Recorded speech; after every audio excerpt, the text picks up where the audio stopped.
President Trump is saying the U.S. is taking in trillions of dollars from tariffs, but there are questions as to whether the higher duties are actually benefiting the economy. The Bureau of Labor Statistics is set to release the Producer Price Index tomorrow, and that report shows the wholesale cost of goods. Economists are saying that data will provide better insight into how the president's tariffs are impacting the U.S. economy and whether the Federal Reserve will cut interest rates come September.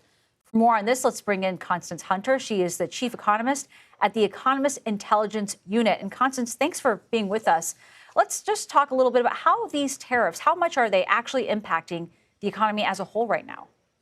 Yeah, well, right now, they're not impacting it as much as they are likely to impact it as the year progresses. So there are a couple ways that we can measure this.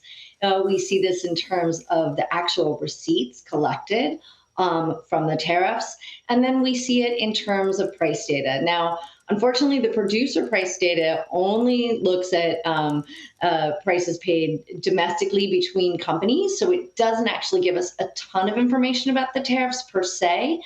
Some aspects of the producer price data, believe it or not, actually measure the margins that companies have. So in that respect, we'll have a little bit of information regarding whether companies are eating this or whether the tariffs just haven't fed through to them yet, or whether they're passing it on to consumers. But in yesterday's data, we did continue to see signs that there are goods prices ticking up as a result of tariffs. And they're in areas where you would expect. It's in toys, it's in home goods.